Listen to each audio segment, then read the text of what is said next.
Welcome to VH Classes. New concept, new study. Get ready to learn something new today. आज हम यहाँ पर कक्षा 6 हमारा राजस्थान, ठीक है, जो बुक है उसका अध्याय 7 पढ़ने जा रहे हैं, जिसका नाम है जल संसाधन एवं संरक्षण। इससे पहले हमने अध्याय 1, 2, 3, 4, 5 और 6 पढ़ लिए हैं। उसकी क्लास ऑलरेडी चैनल पर है, जाकर के आप देख सकते हैं। तो हम यहाँ पे आज बात करने वाले हैं राजस्थान के संबंध में जल संसाधनों की और उनके संरक्षण की। तो चलिए हम बात करते हैं। जल की उपलब्धता के कारण ही पृथ्वी पर जीवन संभव है। जल का उपयोग पेयजल, दैनिक घरेलू कार्य, सिंचाई एवं उद्योग आदि कार्यों में किया जाता है। जल के समस्त स्रोत जल संसाधन कहलाते हैं। अगर जल संसाधन किसे कहते हैं तो जल के जो भी स्रोत पाए जाते हैं उन्हें जल संसाधन कहते हैं। राजस्थान के मुख्य जल स्रोतों में हम झील देखते हैं, नदियाँ देखते हैं, उन पर बने बांध देखते हैं, नहरें देखते हैं, तालाब, कुएं, नलकूप आदि हैं। आइए हम इस अध्याय में राजस्थान के जल संसाधनों और अफवाह तंत्र का विस्तार से अध्ययन करते हैं। बात करें अफवाह तंत्र की, तो धरातलीय बनावट और भूगर्भिक संरचनाओं के आधार पर किसी नदी तथा उसकी सहायक नदियों द्वारा निर्मित जल प्रवाह की विशेष व्यवस्था को अफवाह तंत्र या प्रवाह प्रणाली कहते हैं। अगर हम बात करते हैं अफवाह तंत्र किसे कहते हैं, तो कोई एक निश्चित नदी होगी और उसकी कुछ सहायक नदियाँ होंगी जो कर जिस तरह से जल प्रवाह करती हैं और वो तंत्र निर्माण करती हैं, उसी को अफवाह तंत्र कहते हैं। जैसे ये कोई मुख्य नदी है, ठीक है, और इसकी ये सहायक नदियाँ हैं कुछ बाएं और दाएं से मिलने वाली, ठीक है, और इस क्षेत्र का जो भी जल यहाँ पे प्रवाहित होता है ना, तो इसे ही हम कहते हैं अफवाह तंत्र, ठीक है। दो अफवाह क्षेत्रों के मध्य की उच्च भूमि जो वर्षा जल को विभिन्न दिशाओं में विभक्त कर प्रवाहित करती है उसे जल विभाजक रेखा कहते हैं, जैसे राजस्थान में अरावली पर्वतमाला, या फिर इसे कहते हैं जल विभाजक,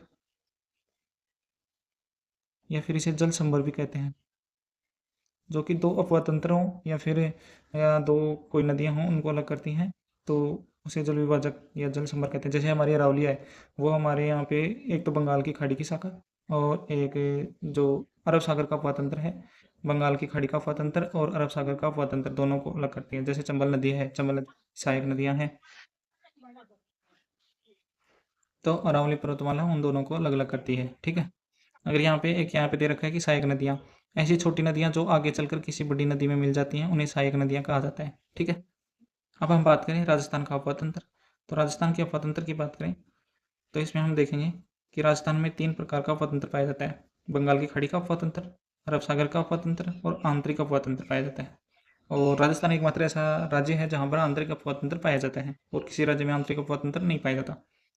अगर हम बात करें बंगाल की खाड़ी का अफवाह तंत्र की, तो अरावली पर्वतमाला से पूर्व भाग में बहने वाली जैसे बनास है, काली सिंध है, पार्वती है, चंबल है, ठीक है, ये नदियाँ चंबल में प्रवाहित होकर यमुना नदी में मिल जाती हैं तथा यमुना नदी गंगा नदी में एवं अंत में गंगा नदी का जल बंगाल की खाड़ी में मिल जाता है। अतः इन नदियों को बंगाल की खाड़ी का अफवाह तंत्र कहते हैं। जैसे हमारे राज्य के अंदर बहने वाली जैसे बनास है, आयड़ है, बेडच है, कोठारी है, जो बनास की सहायक नदियाँ हैं, ठीक है। उसी प्रकार चंबल नदी है, ठीक है, जिसकी सहायक नदियाँ पार्वती है, काली सिंध है, बनास है, ठीक है। ये नदियाँ आगे जा करके जैसे चंबल नदी में मिलती है और फिर चंबल नदी आगे जा करके यमुना नदी में मिलती है और यमुना नदी जो है आगे जाकर गंगा नदी में मिलती है और जो गंगा नदी है अपना जल ले जा करके बंगाल की खाड़ी में डालती है, इसलिए हम इसे बंगाल की खाड़ी का अफवाह तंत्र कहते हैं। उसके बाद में हम देखें अरब सागर का अफवाह तंत्र, तो अरावली पर्वतमाला के पश्चिमी भाग में बहकर अपना जल अरब सागर में ले जाने वाली जैसे माही है, लूनी है, साबरमती है, पश्चिमी बनास है एवं इनकी सहायक नदियों को अरब सागर अफवाह तंत्र कहते हैं। हमारी अरावली के पश्चिमी स्थल में या पश्चिमी क्षेत्र में बहने वाली जैसे लूनी है, पश्चिमी बनास है, साबरमती है और राजस्थान के दक्षिण में बहने वाली नदी जो माही है वो अपना जल लेकर के अरब सागर में जाती हैं, इसलिए इसे अरब सागर का अफवाह तंत्र कहते हैं। बात करें आंतरिक अफवाह तंत्र की, तो ऐसी नदियाँ जो किसी समुद्र तक ना पहुँचकर स्थल भाग में ही विलुप्त हो जाती हैं, किसी झील में मिल जाएं तो उसे आंतरिक या भूमिगत अफवाह तंत्र वाली नदियाँ कहते हैं। राजस्थान में बहने वाली जैसे घग्गर नदी है, बाणगंगा नदी है, कातली है, साबी है, रूपारेल है, मेदा है आदि नदियाँ आंतरिक अफवाह तंत्र के उदाहरण हैं। जैसे हमारे एग्जाम में देखिए मतलब किसी नदी का नाम दे करके या अफवाह तंत्र का नाम दे करके क्वेश्चन पूछा जा सकता है। उसके बाद में हम बात करें राजस्थान की प्रमुख नदियाँ। राजस्थान की प्रमुख नदियों में हम बात करें तो सबसे पहले चंबल नदी की बात करते हैं। चंबल नदी का उद्गम स्थल मध्य प्रदेश के विंध्याचल पर्वत है यह राजस्थान की सबसे लंबी एवं एकमात्र वर्ष भर बहने वाली नदी है। राजस्थान में यह नदी चित्तौड़गढ़ जिले में भैंसरगढ़ से प्रवेश कर कोटा, बूंदी, सवाईमाधोपुर, करौली, धौलपुर जिलों में बहने के बाद उत्तर प्रदेश में यमुना नदी में इटावा के पास में यमुना नदी में मिल जाती है। बात करें चंबल नदी की प्रमुख सहायक नदियों में बनास है, बेडच है, कोठारी है, काली सिंध है, पार्वती आदि हैं। राजस्थान का औद्योगिक नगर कोटा, जिसे हम औद्योगिक नगरी कहते हैं, राजस्थान का औद्योगिक नगर कोटा इसी नदी के किनारे स्थित है। अगर हम चंबल नदी की बात करें तो मध्य प्रदेश के अगर हम चंबल नदी की अगर विस्तार से थोड़ा डिटेल से अगर बात करें तो चंबल नदी का जो उद्गम है वो जन्नापाव की पहाड़ी महू मध्य प्रदेश से होता है और भैंसरोडगढ़ जो चित्तौड़गढ़ में स्थित स्थान है वहाँ से है 84गढ़ नामक स्थान से प्रवेश करती है। उसके बाद में यह चित्तौड़गढ़, कोटा, बूंदी, सवाईमाधोपुर, करौली और धौलपुर जिलों में प्रवाहित होती है और फिर उत्तर प्रदेश में इटावा के पास में जाकर के यमुना नदी से मिल जाती है। इसके अलग सहायक नदियों की बात करें तो जिसमें बनास, बेड़च, कोठारी, काली सिंध, पार्वती आदि नदियां हैं। और हम बात करें इसी के ऊपर है गांधी सागर बांध जो कि मध्य प्रदेश में बना हुआ है, राणा प्रताप सागर बांध जो कि चित्तौड़गढ़ में बना हुआ है, जवाहर सागर बांध जो कि कोटा में बना हुआ है और कोटा बैराज जो कि कोटा में बना हुआ है। ये 4 बांध इस पर बने हुए हैं। उसके बाद हम बात करें बनास नदी की तो बनास नदी जो है बनास नदी राजसमंद जिले में खमनोर की पहाड़ियों से जन्म लेती है, मतलब उद्गम होता है। यह राजसमंद, चित्तौड़गढ़, भीलवाड़ा, टोंक जिलों में बहकर सवाईमाधोपुर में रामेश्वर के निकट चंबल नदी में मिल जाती है। यह एक मौसमी नदी है। पूर्णतः राजस्थान में बहने वाली यह सबसे लंबी नदी है। इसकी लंबाई लगभग 480 किलोमीटर है। टोंक नगर बनास नदी के किनारे पर स्थित है। बनास की प्रमुख सहायक नदियों में मैनाल है, कोठारी है, बेड़च है, खारी है आदि है। अगर हम बनास नदी की बात करें तो बनास नदी का जो उद्गम है वो खमनोर की पहाड़ी राजसमंद से होता है। उसके बाद में यह राजसमंद, चित्तौड़गढ़, भीलवाड़ा, टोंक और सवाईमाधोपुर में बहती है। इसका प्रवाह क्षेत्र पाया जाता है। यह एक मौसमी नदी है, ठीक है, और यह राजस्थान में पूर्णतः बहने वाली सबसे लंबी नदी है जिसकी लंबाई 480 किलोमीटर है। टोंक जो नगर है जहाँ पे बिशलपुर बांध भी इसी बनास नदी के ऊपर बना हुआ है। जो टोंक नगर है वो भी बनास नदी के किनारे है। और इसकी प्रमुख सहायक नदियों की बात करें जिसमें मैनाल है, कोठारी है, बेड़च है और खारी है, ठीक है। उसके बाद में हम प्रमुख नदी की बात करें तो उसमें लूनी आती है, ठीक है। लूनी जो है अजमेर जिले में गोविंदगढ़ के निकट सरस्वती और सागरमती नाम से 2 धाराओं से मिलने से इस नदी का उद्गम होता है। ये जब उद्गम होता है तो 2 धाराएं होती है जिसका एक धारा का नाम होता है सरस्वती, एक धारा का नाम होता है सागरमती। जब दोनों धाराएं आकर के मिलती हैं तब इसका नाम होता है लूनी। और फिर ये आगे जाकर के अजमेर, ब्यावर, नागौर, पाली, जोधपुर, बालोतरा, बाड़मेर और जालौर जिलों में बहने के बाद यह नदी कच्छ की खाड़ी में मिल जाती है। बालोतरा तक इस नदी का जल मीठा होता है, इसके बाद जल खारा हो जाता है। इसकी सहायक नदियों में बात करें जोजड़ी है, बांडी है, जवाई है, मीठड़ी है, खारी है, सूकड़ी है, सागी है, गुइया है आदि। तो हम बात करें लूनी नदी की तो लूनी नदी का जो उद्गम है पहले मतलब 2 धाराओं में सरस्वती और सागरमती के नाम से होता है और जब ये दोनों धाराएं गोविंदगढ़ अजमेर में जब मिलती हैं तब यह लूनी कहलाती है, ठीक है। उसके बाद में हम बात करते हैं या फिर हम इसका उद्गम स्थान जो अजमेर में नाग पहाड़ है वो भी मानते हैं। उसके बाद में ये जो प्रवाहित होती है वो अजमेर, नागौर, ब्यावर, पाली, जोधपुर, बालोतरा, बाड़मेर और जालौर जिलों में प्रवाहित होती है, ठीक है। और उसके बाद में यह आगे जाकर कच्छ के रण में मिलती है और कच्छ की खाड़ी में जाकर गिरती है।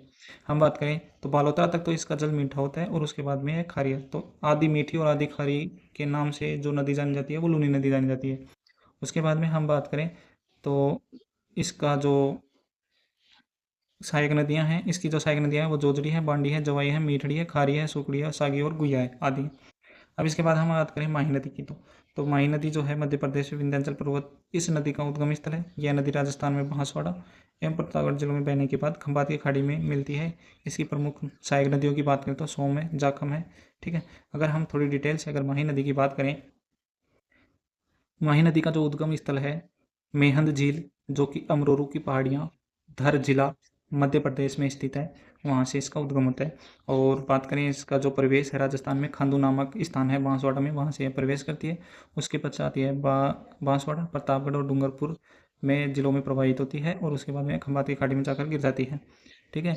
और अगर हम इसके जो इस पे एक माही बांध बना हुआ है, ठीक है, एक कडाना बांध बना हुआ है। माही बांध जो है वो बांसवाड़ा में बना हुआ है और कडाना बांध जो है वो गुजरात के अंदर बना हुआ है, ठीक है। इसकी अगर सहायक नदियों की बात करें तो सोम, माही, जाखम, सोम, माही और जाखम, सोम, जाखम और माही जहाँ पे मिलती हैं वहाँ त्रिवेणी संगम बनता है और उसी पर बेणेश्वर धाम बना हुआ है डूंगरपुर में, ठीक है, जिसे आदिवासियों का कुंभ भी कहते हैं। उसके बाद हम अगर बात करें तो माही नदी में कुछ क्षेत्र आते हैं जैसे हम जो काठल का क्षेत्र जो बोलते हैं वो प्रतापगढ़ में इसके किनारे का जो तट का क्षेत्र है उसे बोलते हैं।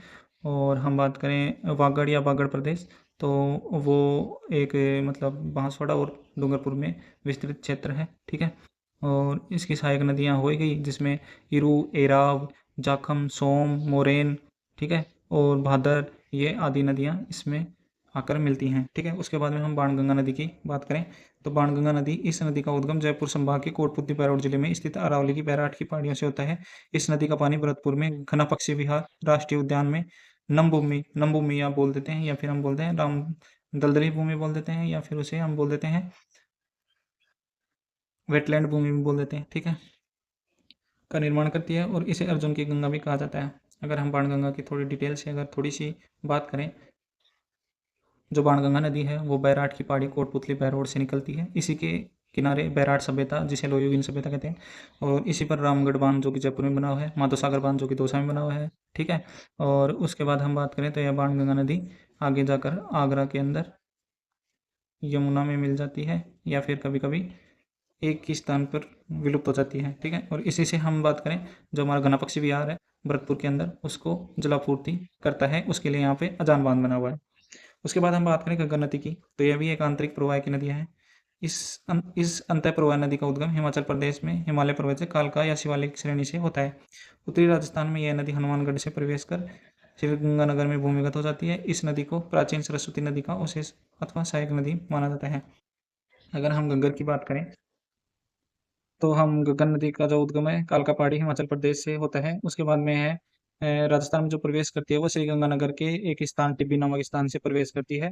और उसके बाद में जब भी इसमें पानी की आवक सर्वाधिक हो जाती है तो यह फोर्ट अब्बास पाकिस्तान तक जाती है, ठीक है। और हम बात करें घग्गर नदी के जो प्रवाह क्षेत्र है उसको हनुमानगढ़ में नाली के नाम से जानते हैं, और गंगानगर में जो है उसे सोडावाटी के नाम से जानते हैं, और पाकिस्तान में जो इसका प्रवाह क्षेत्र होता है उसको हकरा के नाम से जानते हैं, ठीक है। और हम बात करें तो जो गगन नदी है उसको सोतर नदी, चौतंग नदी, मर्त नदी, नटखट नदी, नट नदी और दर्शवती नदी आदि नामों से भी जाना जाता है। उसके बाद हम बात करें तो राजस्थान की प्रमुख नदी घाटी परियोजनाएं। राजस्थान की प्रमुख नदी घाटी परियोजनाएं मतलब किस नदी पर कौन सी परियोजना स्थित है और कौन सा बांध बनाया हुआ है। तो हम बात करें नदियों पर बांध बनाने से जल विद्युत उत्पादन, सिंचाई, पेयजल, वृक्षारोपण, भूमिगत जल स्तर में वृद्धि होती है, बाढ़ नियंत्रण होता है, मृदा प्रदूषण कम होता है और पर्यटन आदि कई प्रकार के उद्देश्य पूरे होते हैं। पर्यटन को बढ़ावा मिलता है। इन्हीं कारणों से इन्हें बहुउद्देशीय परियोजनाएं भी कहा जाता है। भारत में प्रथम जो प्रधानमंत्री थे पंडित जवाहरलाल नेहरू ने इस नदी घाटी परियोजना के महत्व को देखते हुए इसे आधुनिक भारत का मंदिर कहा है। अगर हम बात करें नदी घाटी बहुउद्देशीय परियोजनाओं को आधुनिक भारत का मंदिर किसने कहा है, तो पहले जो प्रधानमंत्री थे भारत के पंडित जवाहरलाल नेहरू, इन्होंने आधुनिक भारत का मंदिर कहा है बहुउद्देशीय परियोजनाओं को। राजस्थान में चंबल नदी परियोजना, माही बजाज सागर परियोजना, बिशलपुर परियोजना एवं सरदार सरोवर परियोजना प्रमुख नदी घाटी परियोजनाएं हैं। अब पहले हम अगर बात करें तो चंबल नदी की, तो चंबल नदी में हम बात करते हैं चंबल परियोजना। चंबल परियोजनाओं में बात करते हैं, यह परियोजना राजस्थान और मध्य प्रदेश राज्यों की संयुक्त परियोजना है। इस परियोजना के अंतर्गत कुल 4 बांध बनाए गए हैं, जो हमने अभी पहले जब नदी पड़ी तो तब बात की थी। गांधी सागर बांध जो कि मध्य प्रदेश में मंदसौर जिले में बना हुआ है, राजस्थान में चित्तौड़गढ़ जिले में राणा प्रताप सागर बांध बना है, कोटा में जवाहर सागर बांध एवं कोटा बैराज बना हुआ है। ये 4 बांध बनाए गए हैं और इस परियोजना से दोनों राज्यों को जल विद्युत और सिंचाई की सुविधाएं मिलती हैं, ठीक है। जब भी चंबल परियोजना की बात आएगी तो 4 बांधों के नाम आएंगे। एक तो आएगा गांधी सागर बांध जो कि मध्य प्रदेश में बना हुआ है, राणा प्रताप सागर बांध जो कि चित्तौड़गढ़ में बना हुआ है, कोटा में जवाहर सागर बांध और कोटा बैराज बना हुआ है, ठीक है। जैसे ये है राणा प्रताप सागर बांध जो कि चित्तौड़गढ़ में बना हुआ है, और माही बजाज सागर बांध जो कि हम अब पढ़ने वाले हैं। माही बजाज सागर परियोजना बांसवाड़ा में माही नदी पर यह परियोजना स्थित है, ठीक है। हमने माही बांध की बात की थी, या माही बजाज की जो बांध की बात की थी वो बांसवाड़ा में माही नदी पर बना हुआ है। यह राजस्थान और गुजरात राज्य की सम्मिलित परियोजना है। इससे दोनों राज्यों में सिंचाई, जल विद्युत और पेयजल की सुविधाएं उपलब्ध हो रही हैं, ठीक है। उसके बाद हम बात करें बिशलपुर परियोजना। माही नदी पे हमने एक कडाना बांध की बात की थी जो कि गुजरात में बना हुआ है, लेकिन हम यहाँ पे राजस्थान के संबंध में ही बात कर रहे हैं, ठीक है। बिशलपुर परियोजना की बात करें तो राजस्थान के टोंक जिले में टोडा रायसिंह नगर के पास बिशलपुर गांव में बनास नदी पर सिंचाई और पेयजल के उद्देश्य से इस परियोजना का निर्माण किया गया है। इस परियोजना से राज्य में जयपुर, अजमेर, ब्यावर, टोंक, डिंडोना, कुचामन सहित अन्य क्षेत्रों को पेयजल आपूर्ति की जाती है। हम अगर बात करें तो जो बिशलपुर परियोजना है, ठीक है, जो राजस्थान के टोंक जिले में टोडराय सिंह नगर में स्थित एक बांध बनाया गया है। उससे अगर हम बात करें किन किन जिलों को पेयजल पूर्ति की जाती है, पेयजल की आपूर्ति की जाती है, तो उसमें पहला नाम आता है जयपुर, फिर अजमेर, फिर ब्यावर, फिर टोंक और डीडवाना और कुचामन। ये 5 जिले हैं जिनको जल आपूर्ति या पेयजल आपूर्ति की जाती है बिसलपुर बांध से। उसके बाद में हम सरदार सरोवर परियोजना की बात करें, यह जो परियोजना है मुख्य रूप से गुजरात में स्थित है, ठीक है, नर्मदा नदी पर, लेकिन यह राजस्थान से भी संबंधित है, इसलिए हम इसे पढ़ते हैं। जिससे हम बात करें सरदार सरोवर परियोजना, यह गुजरात, मध्य प्रदेश, महाराष्ट्र और राजस्थान राज्यों की एक संयुक्त परियोजना है। इसका निर्माण गुजरात में नर्मदा नदी पर किया गया है। इस परियोजना से राजस्थान के दक्षिण पश्चिम में नहर द्वारा बाड़मेर और जालौर जिलों में सिंचाई और पेयजल सुविधा उपलब्ध करवाई जाती है। अगर हम बात करें सरदार सरोवर जो परियोजना है वो राजस्थान के 2 जिलों बाड़मेर और जालौर जिलों को सिंचाई और पेयजल सुविधा उपलब्ध करवाती है। उसके इसके अतिरिक्त राज्य में पाली जिले में जवाई नदी पर जवाई परियोजना बनाई हुई है। डूंगरपुर जिले में सोम नदी पर सोम कमला अम्बा परियोजना बनाई हुई है। उदयपुर जिले में मानसी वाकल तथा प्रतापगढ़ जिले में जाखम नदी पर जाखम परियोजना, जैसे जाखम बांध बना हुआ है। और जल संरक्षण के आधुनिक तरीकों में बांध बनाना सबसे उपयुक्त है।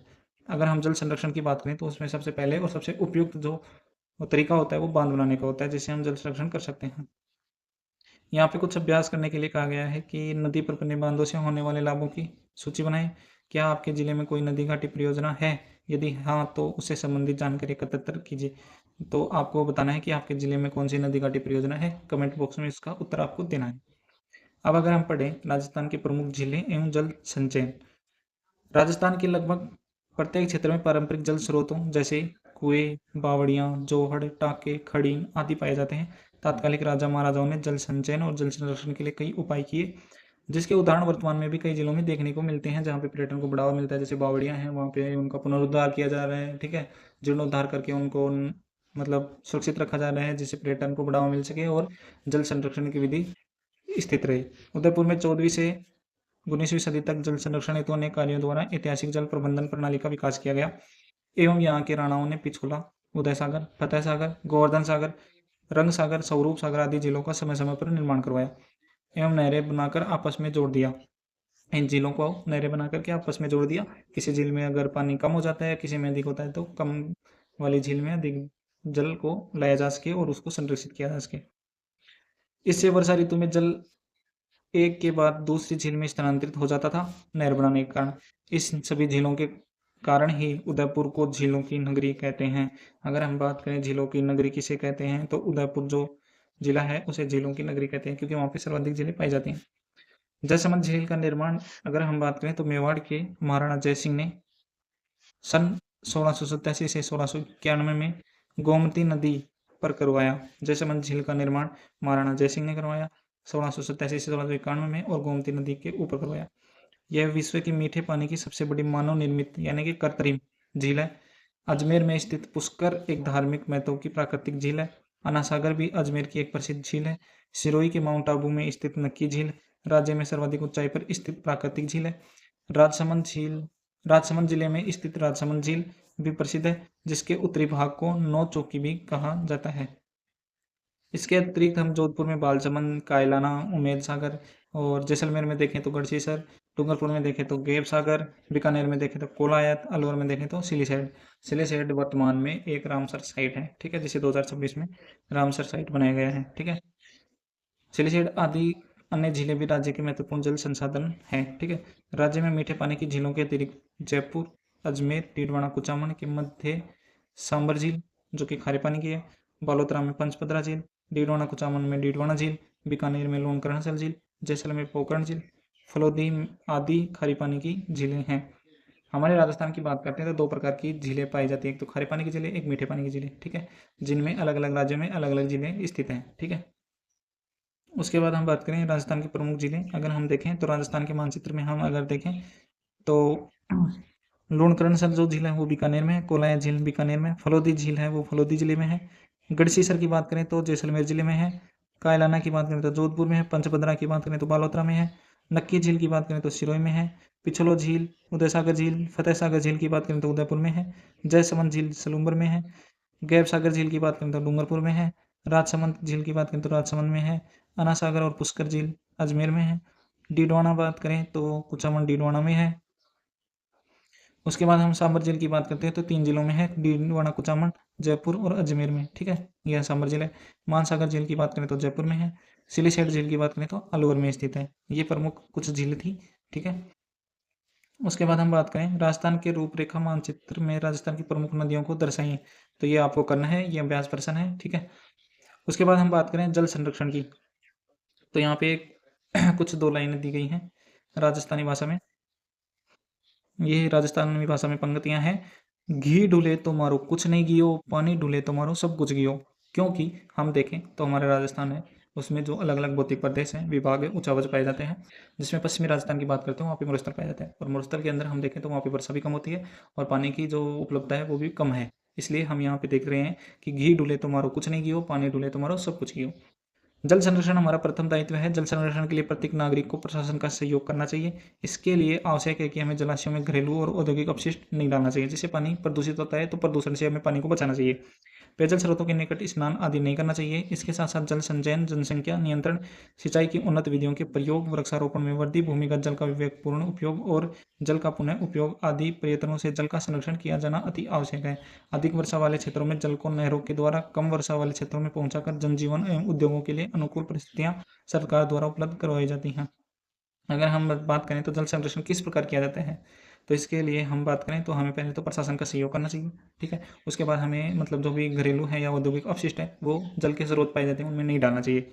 उसके बाद हम बात करें तो जल संचयन, जनसंख्या नियंत्रण, जन सिंचाई की उन्नत विधियाँ अपनाई जानी चाहिए जिससे कम जल में हम अधिक सिंचाई कर सकें, ठीक है, उन्नत विधि के माध्यम से। वृक्षारोपण करना चाहिए, ठीक है, जिससे हमारा जो जलवायु है वो सम बना रहे। भूमिगत जल का जो विवेकपूर्ण उपयोग करना चाहिए।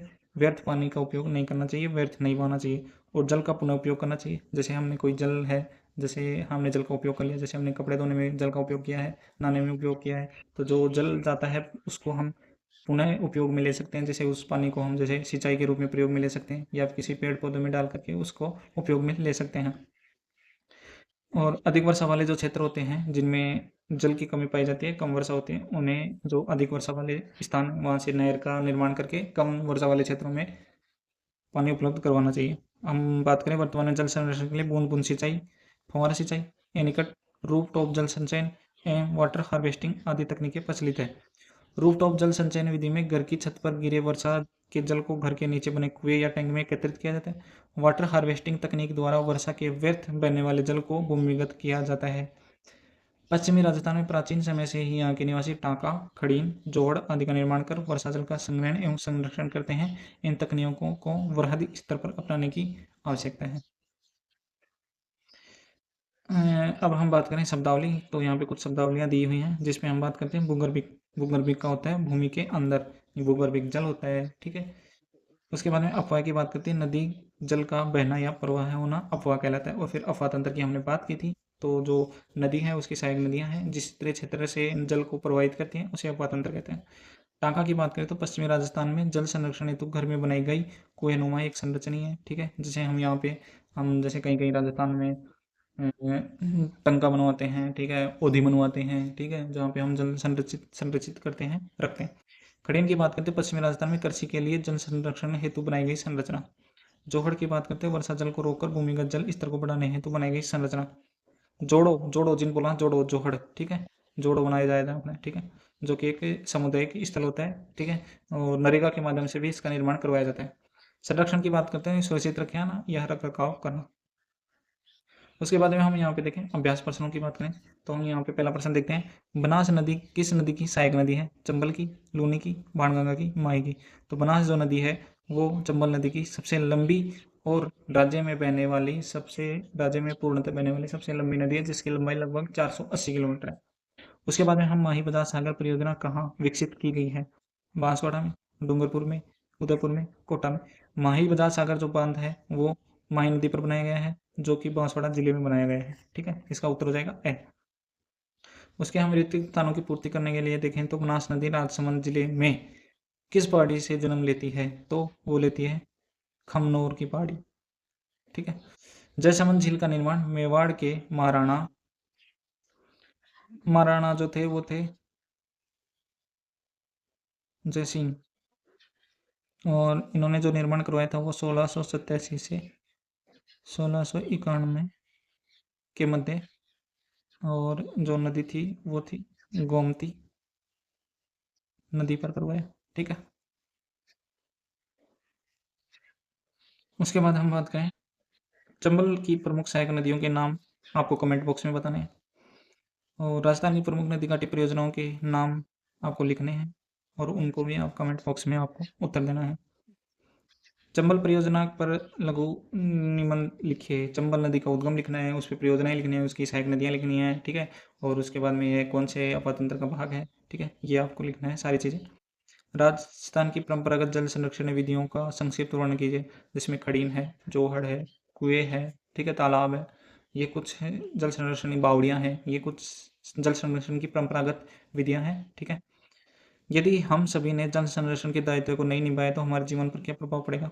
अगर हमने जल संरक्षण नहीं किया या हमने जल संरक्षण का दायित्व नहीं निभाया तो आने वाले समय में या भविष्य में आने वाली पीढ़ियों को पीने के लिए जल, अकाल की समस्या, ठीक है, इन आदि समस्याओं का उनको सामना करना पड़ेगा और पीने के लिए उनको जल उपलब्ध नहीं हो पाएगा।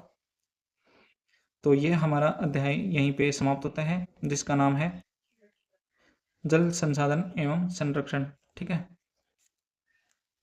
तो आज यहीं तक। जय हिंद, जय भारत।